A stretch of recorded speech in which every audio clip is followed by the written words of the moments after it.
ವಕೀಲರು ತಡೆಸ್ಕೊಂಡಿರೋದು bike rider ಆಗಿ ಇವತ್ತು ನಮ್ಮ ಜೊತೆ ಇದ್ದಾರೆ. ಕಿತ್ತಡಿ ಕಿರಣ್ ಅವ್ರನ್ನ ದಯವಿಟ್ಟು ವೇದಿಕೆ ಮೇಲೆ ಬೆಳಕು ಮಾಡ್ಕೊಳ್ತಾ ಇದ್ವಿ. ಫಸ್ಟ್ ಆಫ್ ಆಲ್ ಸ್ವಾತಂತ್ರ್ಯ ಅಂತಂದ್ರೆ ಏನು? ಬ್ರಿಟಿಷ್ನ ನಾವು ಇಲ್ಲಿಂದ ತಗ್ಬಿಟ್ವಿ, ಅದಾದ್ಮೇಲೆ ನಾವು ಕಂಫರ್ಟಬಲ್ ಆಗಿ ಜೀವನ ಮಾಡ್ತೀವಿ. ಈ ಥರ ಕ್ಲೀನ್ ಆಗಿ ಇಟ್ಕೋಬೇಕು. ಬರೀ ನಮ್ಮ ಮನೆ ಕ್ಲೀನ್ ಆಗಿ ಇಟ್ಕೊಂಡ್ರೆ ಸಾಲದು, ನಮ್ಮ ರಸ್ತೆ, ನಮ್ಮ ಬಡಾವಣೆ, ನಮ್ಮ ಊರು ಇವೆಲ್ಲ ಈ ಮೊಬೈಲ್ಗಳಲ್ಲಿ ಅವೆಲ್ಲ ದೂರ ಕಾಣುತ್ತಲ್ಲ, ಮೊದಲು ಅದನ್ನು ವಿರೋಧ ಮಾಡಿದ ಈ ವ್ಯಕ್ತಿ ಆ ಮೂಲಕ ಒಂದು ಆಂದೋಲನ ಮಾಡಿ ದೊಡ್ಡ ಒಂದು ಕಾರ್ಯಕ್ರಮ ಯಶಸ್ಸನ್ನು ನೀಡಿದ್ದಾರೆ.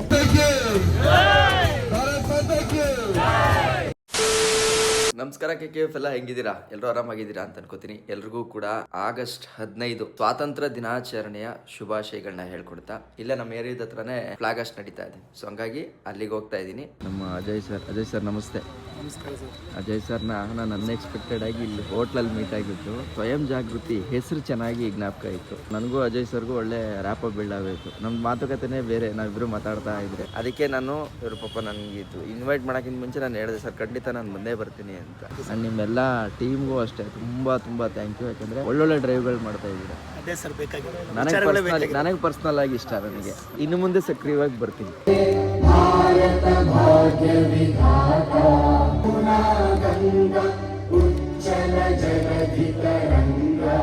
ಮೊದಲಿಗೆ ನಮ್ಮ ತಂಡದ ಯಾವುದೇ ಕಾರ್ಯಕ್ರಮದಲ್ಲಿ ಪ್ರೀತಿಯಿಂದ ಕರೆದಾಗ ಬಂದು ಧರ್ಮೇಂದ್ರ ಕುಮಾರ್ ಅಂತ ಬಂದು ವೇದಿಕೆ ಮೇಲೆ ಬಲವಂತ ಜೋರ ಚಪ್ಪಳ ಮೂಲಕ ರೂಪಿಸಿ ಅಭಿವೃದ್ಧಿಪಡಿಸಿದ್ದಾರೆ.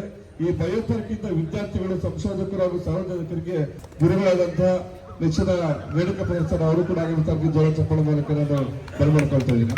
ಬಿದ್ದು ನಂದು ತಪ್ಪಾಗಲ್ಲ. ಯಾಕೆ ಅಂತಂದ್ರೆ ವೃತ್ತಿಯಲ್ಲಿ ವಕೀಲರು ತಡೆಸ್ಕೊಂಡಿರೋದು ಬೈಕ್ ರೈಡರ್ ಆಗಿ ಇವತ್ತು ನಮ್ಮ ಜೊತೆ ಇದ್ದಾರೆ. ಅವರ ವಕೀಲ ವೃತ್ತಿಯ ಶಿಸ್ತು ಹಾಗೂ ಬೈಕ್ ರೈಡಿಂಗ್ ನ ಸಾಹಸ ಮನೋಭಾವ ಈ ಎರಡು ತಮ್ಮ ಜೀವನದಲ್ಲಿ ಸಮಾವೇಶಿಸಿಕೊಂಡು ಅವರ ವಿಶೇಷತೆ ಯುವಕರ ತಮ್ಮ ವೃತ್ತಿಯ ಜೊತೆಗೆ ತಮ್ಮ ಆಸಕ್ತಿಗಳನ್ನ ಬೆಳೆಸಿಕೊಂಡು ಹೊಸ ಅನುಭವಗಳನ್ನು ಪಡ್ಕೊಂಡು ಸಮಾಜದೊಂದಿಗೆ ಬೆರೀಬೇಕು ಎಂಬುದಕ್ಕೆ ಪೈಪೋಟಿ ಅವರ ವ್ಯಕ್ತಿತ್ವ ಒಂದು ಉತ್ತಮ ಉದಾಹರಣೆಯಾಗಿದೆ. ಅವರೇ ಇಂದಿನ ಆಹ್ವಾನಿತರು ಕಿತ್ತಡಿ ಕಿರಣ್ ಅವ್ರನ್ನ ದಯವಿಟ್ಟು ವೇದಿಕೆ ಮೇಲೆ ಬೆಳಕು ಮಾಡ್ಕೊಳ್ತಾ ಇದ್ವಿ. ಹಾಗೆ ನಮ್ಮ ಕಾರ್ಯಕ್ರಮದ ಅಧ್ಯಕ್ಷತೆ ವಹಿಸಿರ್ತಕ್ಕಂಥ ಚಾಮರಾಜ ತಂಡದ ರಾಜ್ಯಾಧ್ಯಕ್ಷರಾದ ಅಜಯ್ ಕುಮಾರ್ ಕೂಡ ವೇದಿಕೆ ಮೇಲೆ ಬಲ ಮಾಡ್ಕೊಳ್ತಾ ಇದ್ವಿ. ನನ್ನ ರಸ್ತೆ ಸ್ವಚ್ಛವಾಗಿರಲಿ, ನನ್ನ ಪರಿಸರ ಸುರಕ್ಷಿತವಾಗಿರಲಿ, ನನ್ನ ಸಮಾಜ ಜಾಗೃತವಾಗಿರಲಿ ಎಂದು ಪ್ರಕೃತಿ ದೇವತೆಯ ಮೇಲೆ ಆಣೆ ಮಾಡುತ್ತೇನೆ. ಈ ಥರ ಕ್ಲೀನ್ ಆಗಿ ಇಟ್ಕೋಬೇಕು. ಬರೀ ನಮ್ಮ ಮನೆ ಕ್ಲೀನ್ ಆಗಿ ಇಟ್ಕೊಂಡ್ರೆ ಸಾಲದು, ನಮ್ಮ ರಸ್ತೆ, ನಮ್ಮ ಬಡಾವಣೆ, ನಮ್ಮ ಊರು ಇವೆಲ್ಲ ಚೆನ್ನಾಗಿ ಇಟ್ಕೋಬೇಕು. ನಾವೆಲ್ಲ ಇದಕ್ಕೋಸ್ಕರ ಹೊರಗಡೆ ದೇಶಕ್ಕೆ ಹೋಗಿ ನೋಡ್ಕೊಂಡ್ಬಂದು ಹೊಗಳೋದು ಇನ್ನು ಎಷ್ಟು ವರ್ಷ ಅಂತ ಅದೇ ಹೊಗಳ್ಕೊಂಡಿರೋದು. ನಮ್ಮ ದೇಶನೂ ಅದೇ ಥರ ಇಟ್ಕೋಬೇಕಲ್ಲ. ಸೊ ಆ ನಿಟ್ಟಿನಲ್ಲಿ ಸ್ವಯಂ ಜಾಗೃತಿ ಸಂಸ್ಥೆ ಭಾಳ ಇವ್ರನ್ನ ವಿರೋಧ ಇದ್ರೂ ಸಹ ಯಾವಾಗಲೂ ಅಷ್ಟೇ ಜನ ಶುರುನಲ್ಲಿ ನಮ್ಮ ನೋಡಿ ಆಡ್ಕೋತಾರೆ, ಆಮೇಲೆ ವಿರೋಧ ಮಾಡ್ತಾರೆ, ಆಮೇಲೆ ನಮ್ಮ ಫಾಲೋವರ್ಸ್ ಆಗ್ತಾರೆ. ಸೊ ಹಾಗೆ ಸ್ವಯಂ ಜಾಗೃತಿ ಸಂಸ್ಥೆ ಶುರು ಮಾಡಿದಾಗ ಅವ್ರನ್ನ ಆಡ್ಕೊಂಡವರೆಷ್ಟು ಅಥವಾ ಅವರು ವಿರೋಧ ಮಾಡಿದವರೆಷ್ಟು. ಈಗ ಅವ್ರ ಹಿಂದೆ ಈಗ 100 ಜನ ಸ್ವಯಂ ಜಾಗೃತಿ ಸಂಸ್ಥೆ ಹಿಂದೆ ಇದ್ದಾರೆ. ಮತ್ತೆ ಪ್ರತ್ಯಕ್ಷವಾಗಿ ಪರೋಕ್ಷವಾಗಿ ಅವ್ರು ಮಾಡಿದ ಕೆಲಸನೆಲ್ಲ ಸಪೋರ್ಟ್ ಮಾಡ್ತಾ ಇದ್ದಾರೆ. ತಾಯಿ ಚಾಮುಂಡೇಶ್ವರಿ ಎಲ್ಲರಿಗೂ ಒಳ್ಳೇದು ಮಾಡಲಿ. ಅವರೆಲ್ಲರ ಪ್ರಾಣ ತ್ಯಾಗದಿಂದ ಇವತ್ತು ನಾವು ಸ್ವತಂತ್ರವಾಗಿದ್ದೀವಿ. ಅವರನ್ನ ನಾವು ನೆನ್ಕೋಬೇಕು. ಹೇಳಕ್ಕೆ ಒಂದಷ್ಟು ಜನ ಲೀಡರ್ಗಳಿದ್ದಾರೆ, ನಮ್ಮ ಫೋಟೋಗಳು ಹಾಕಕ್ಕೆ ಒಂದಷ್ಟು ಜನ ನಾಯಕರಿದ್ದಾರೆ, ಮುಂಚೂಣಿ ನಾಯಕರು. ಹೌದು, ಅವರು ನೆನಿಬೇಕು. ಆದರೆ ಅವ್ರ ಹಿಂದೆ ಹೋದಂಥ ಲಕ್ಷಾಂತರ ಜನ, ಪ್ರಾಣ ಕಳ್ಕೊಳ್ಳಂಥ ಸಾಮಾನ್ಯ ಲಕ್ಷಾಂತರ ಜನ, ಅವರು ಅನ್ನೋನ್, ಅವರೆಲ್ಲ ಅವ್ರ ಹೆಸರೇ ಗೊತ್ತಿಲ್ಲದೆ ಇದ್ದಂಗೆ ಮಣ್ಣಲ್ಲಿ ಮಣ್ಣಾಗಿ ಹೋಗಿ ಅವರ ರಕ್ತದಿಂದ ಇವತ್ತು ಈ ದೇಶ ಸ್ವತಂತ್ರ ಪಡ್ಕೊಂಡಿದೆ. ಅವ್ರಿಗೂ ಎಲ್ಲ ನನ್ನ ನಮನಗಳನ್ನು ಸಲ್ಲಿಸ್ತಾ ಮತ್ತೊಮ್ಮೆ ಎಲ್ಲರಿಗೂ ಸ್ವಾತಂತ್ರ್ಯ ಹಬ್ಬದ ಶುಭಾಶಯ. ಪ್ರತಿಜ್ಞೆ ಮಾಡೋಣ, ಇನ್ನೊಂದಷ್ಟು ನಾವು ಬೆಳೆಯೋಣ, ಮತ್ತಷ್ಟು ಸ್ವಯಂ ಜಾಗೃತಿ ಸಂಸ್ಥೆ ಬೆಳೆಸೋಣ. ಬೆಂಗಳೂರು ನಾವೆಲ್ಲ ಸೇರಿ ಚೆನ್ನಾಗಿಟ್ಕೊಳ್ಳೋಣ. ನನ್ನ ಹೆಸರು ಶ್ರೀಗೌರಿ ಪಾಟೀಲ್. 4ನೇ ತರಗತಿ ಹಿಲ್ ರಾಕ್ ನ್ಯಾಷನಲ್ ಪಬ್ಲಿಕ್ ಶಾಲೆಯಲ್ಲಿ ಓದುತ್ತಿದ್ದೇನೆ. ಇಂದು ನಮಗೆ ಸ್ವಾತಂತ್ರ್ಯ ದೊರಕಿ 79 ವರ್ಷಗಳಾಗಿದೆ. ಆದ್ದರಿಂದ ಇಂದು ಕೇವಲ ಒಂದು ರಜಾ ದಿನವಲ್ಲ, ಬದಲಿಗೆ ನಮ್ಮ ದೇಶಕ್ಕಾಗಿ ಹೋರಾಡಿದ ನಮಗೆ ಸ್ವಾತಂತ್ರ್ಯ ದೊರಕಿತು. ಯಾಕಂದ್ರೆ ವೇದಿಕೆಯನ್ನ ಬಳಸ್ಕೊಳ್ಳಿದೆ, ಅದು ಒಂದು ಧೈರ್ಯ. ಮಾತು ತೊದಲಿರ್ಬೋದಾದ್ರೆ ನಾಳೆ ಮುಂದಿನ ದಿನ ಒಬ್ಬ ನಾಯಕಿ ನಾವು ಸೃಷ್ಟಿ ಮಾಡಬಹುದು ಅಂತ ಹೇಳ್ತಾ ಮತ್ತೊಮ್ಮೆ ಜೋರ ಚಪ್ಪಾಳೆ ಮೂಲಕ ಧನ್ಯವಾದಗಳು. Gauri S Patil. He is also known as Netaji. Netaji Subhash Chandra Bose was a brave leader. Jai Hind. Thank you. ಸ್ವತಂತ್ರ ದಿನದ ಶುಭಾಶಯಗಳು ಕೂಡ ತಮ್ಮೆಲ್ಲರಿಗೂ. ಈಗ ಮುಖ್ಯವಾಗಿ ನಿಮ್ಗೆಲ್ಲ ಗೊತ್ತಿದೆ ಎಲ್ಲ ವಿಷಯನೂ. ಈಗ ಗೊತ್ತಾಗಬೇಕಾಗಿರೋದೇ ಮಕ್ಕಳಿಗೆ. ಆ ಮಕ್ಕಳೇ ಬಂದು ಮಾತಾಡಿದ್ದಾರೆ. ಇದನ್ನು ನಾವು ಇವರು ಮಾತಾಡಿದ ವಿಡಿಯೋ ಮಾಡ್ಕೊಂಡಿದ್ದೀರಾ, ಇದನ್ನು ಎಲ್ಲರ ಮನೆಗಳಿಗೂ ಮುಟ್ಟಿಸಿ ಬೇರೆ ಮಕ್ಕಳು ಇದರಲ್ಲಿ ಪಾಲ್ಗೊಳ್ಳುವಂಗೆ ಕೆಲಸ ಇವತ್ತು ಸ್ವಯಂ ಸೇವಾ ತಂಡ ಮಾಡ್ಕೊಳ್ಳಿ ಅಂತ ವಿನಂತಿ. ಸ್ವಾತಂತ್ರ್ಯ ಬರಲಿಕ್ಕೆ ಒಂದಷ್ಟು ಜನ ಕಷ್ಟಪಟ್ಟರು. ಈಗ 10 ಜನ ಕರ್ಕೊಂಡ್ಬಂದು ತೋರಿಸಿ ಅವರಿಂದ ಸಿಗ್ನೇಚರ್ ಕ್ಯಾಂಪೇನ್ ಆಗ್ತಾ ಇದೆ Change.org ಇದರಲ್ಲಿ. ಅದರಲ್ಲಿ ಒಂದು 20,000 ಜನ ಈಗಾಗಲೇ ಸೈನ್ ಮಾಡಿದ್ದಾರೆ. ಅದು 1 ಲಕ್ಷ ಮುಟ್ಟಿಸ್ಬೇಕು ಅಂತ ನಿಮ್ಮನ್ನೆಲ್ಲರೂ ಕೇಳ್ಕೊತೀನಿ. ಮುಖ್ಯ ಆಕರ್ಷಣೆ ಅಂದ್ರೆ ನಮ್ಮ ಕಿತ್ತಡಿ ಕಿರಣ್ ಸರ್ ಅವರು.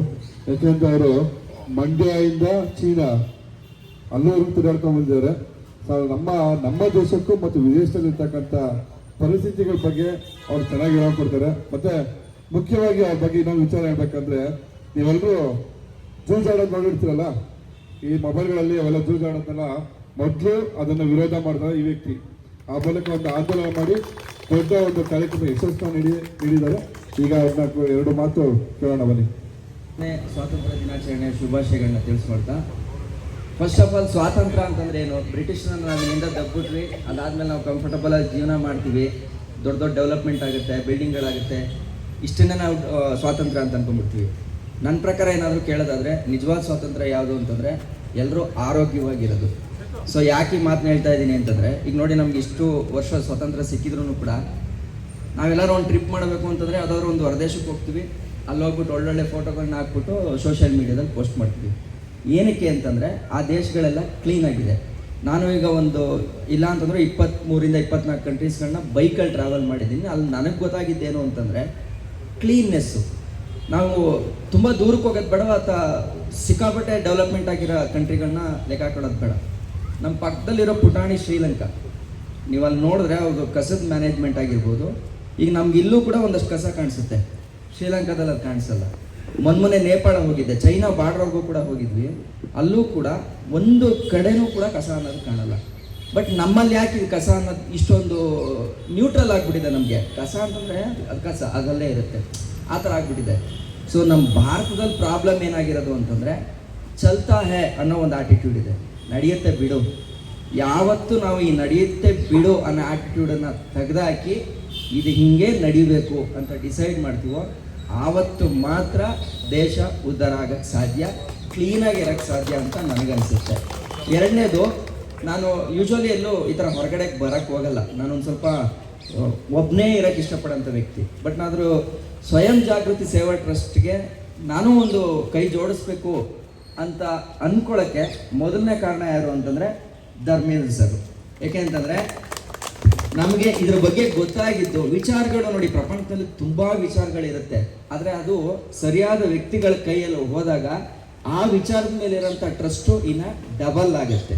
ಸೊ ಅದಾಗಿದ್ದು ಧರ್ಮ ಸರಿಂದ. ಎರಡನೇದು, ನಾನು ಆ್ಯಕ್ಚುಲಿ ಮೀಟ್ ಆಗಿದ್ದು ಹೆಂಗೆ ಅಂತಂದರೆ ಒಂದು ಲ್ಯಾಪ್ಟಾಪ್ನ ರೆಡಿ ಮಾಡ್ಸೋಕ್ಕೆ ಅಂತ ಅಂದ್ಬಿಟ್ಟು ಹೋದಾಗ ನಮ್ಮ ಮಂಜು ಸರ್ ಸಿಕ್ಕಿದ್ರು. ಮಂಜು ಸರಿಂದ ನನಗೆ ಹೋಟ್ಲಲ್ಲಿ ಅಜಯ್ ಸರ್ ಸಿಕ್ಕಿದ್ರು. ಒಬ್ಬ ವ್ಯಕ್ತಿ ಕಣ್ಣು ನೋಡಿದ್ರೆ ನೀವು 10 ನಿಮಿಷದಲ್ಲಿ ಹೇಳ್ಬೋದು ಆ ವ್ಯಕ್ತಿ ಉದ್ದೇಶ ಏನಿರುತ್ತೆ, ಅವ್ರ ಹಿಂದಿನ ಉದ್ದೇಶ ಏನಿರ್ಬೋದು ಅಂತ. ಬಟ್ ಅವ್ರ ಕಣ್ಣಲ್ಲಿ ಕಾಣಿಸಿದ್ದು ನನಗೆ, ಇಲ್ಲ ನಾವು ಕ್ಲೀನಾಗಿ ಇಟ್ಕೋಬೇಕು ಅಂತ. ಎಕ್ಸಾಂಪಲ್, ನಾವು ಎಲ್ಲೂ ಹೋಗೋದು ಬೇಡ. ನಾನು ಬಂದಾಗ ಈ ಸೇತುವೆ ಹೆಂಗಿತ್ತು ಅಂತಂದರೆ ಅಲ್ಲಿ ನಡ್ಕೊಂಡು ಹೋಗೋಕ್ಕಾಗ್ತಾ ಇರಲಿಲ್ಲ. ಬಟ್ ಇವತ್ತು ಅದು ಆಗಿದೆ. ಬಟ್ ಈಗ ಅದೇ 6 ತಿಂಗಳು 2 ವರ್ಷದ ಹಿಂದೆ ಅದಾಗುತ್ತಾ ಅಂತ ಕೇಳಿದ್ರೆ ನನ್ನನ್ನೇ ಕೇಳಿದ್ರು ನಾನು ಆಗಲ್ಲ ಅಂತ ಹೇಳ್ತಾ ಇದ್ದೆ. ಬಟ್ ಇಲ್ಲ, ನಾನು ಮಾಡ್ತೀನಿ ಅಂತ ಮಾಡಿದಂಥ ಅಜಯ್ ಸರು ಮತ್ತು ಟೀಮ್ಗೆ, ಸ್ವಯಂ ಜಾಗೃತಿ ಟೀಮ್ಗೆ ತುಂಬ ಧನ್ಯವಾದಗಳು. ಫ್ಯೂಚರ್ ಡೇಸಲ್ಲಿ ನಾನು ಕೂಡ ಕೈ ಜೋಡಿಸ್ತೀನಿ. ಸ್ವಯಂ ಜಾಗೃತಿ ಟ್ರಸ್ಟ್ ಜೊತೆ ಇದ್ದು ಒಳ್ಳೊಳ್ಳೆ ಕೆಲಸನ ಮಾಡಿ, ಕನ್ನಡದಲ್ಲಿ ಒಂದು ಗಾದೆ ಮಾತಿದೆ, ಹೂ ಜೊತೆ ಸೇರಿ ನಾರು ಸ್ವರ್ಗ ಸೇರ್ಕೊಂತು ಅಂತ. ಈ ಥರ ಒಳ್ಳೆ ಕೆಲಸ ಮಾಡ್ತಾರೋರ ಜೊತೆ ನಾವು ಒಂದು ಸಣ್ಣ ಅಳಿಲು ಸೇವೆ ಮಾಡ್ಕೊಂಡು ನಮಗೂ ಒಂದು ಪುಣ್ಯ ಕೊಡ್ತಾನೆ ಅನ್ನೋ ದೇವರು ಅಂತ ನಂಬ್ತೀನಿ. ಇಷ್ಟು ಹೇಳ್ತಾ ನನ್ನ ಮಾತನ್ನ ಮುಗಿಸ್ಕೊತೀನಿ. ಎಲ್ರಿಗೂ ಧನ್ಯವಾದ. ಇಲ್ಲಿ ವೇದಿಕೆಯಲ್ಲಿ ಕೂತಿರೋ ಎಲ್ರಿಗೂ ನಮಸ್ಕಾರ. ವಿಚಾರ ಇಲ್ಲಿರೋ ಪ್ರತಿಯೊಬ್ಬರಿಗೂ ಗೊತ್ತು, ಸ್ವಚ್ಛತೆ. ಸ್ವಯಂ ಜಾಗೃತಿ 12 ವರ್ಷದಿಂದ. ಸೊ ನನ್ನ ಉದ್ದೇಶ ಏನು ಅಂದರೆ, ನೀವು ನಿಮ್ಮ ಮನೆ ಒಳಗಡೆ ಸ್ವಚ್ಛತೆ ಇಟ್ಕೊಂಡ್ಬಿಟ್ಟು ಹೊರಗಡೆ ಕಸ ಹಾಕಿದ್ರೆ ನಿಮ್ಮೆಷ್ಟು ಮುಟ್ಟಾಡ್ರೆ ಯಾರಿಲ್ಲ ಅಂತ ಓಪನ್ ಆಗಿ ಹೇಳ್ತೀನಿ. ಯಾಕೆಂದ್ರೆ ಇವತ್ತಿನ ದಿವಸ ಎಷ್ಟೋ ಒಂದು 60% ಏರಿಯಾದಲ್ಲಿ ಯಾರು ವಾಸ ಮಾಡೋಕ್ಕೆ ಆಗ್ತಾಯಿಲ್ಲ. ಹಂಗೆ ಮಾಡ್ಕೊಂಡ್ಬಿಟ್ಟು ಜನ್ಮದಿನ ಭಾರತೀಯರ ಶೌರ್ಯ ಮೆರೆದ ದಿನ.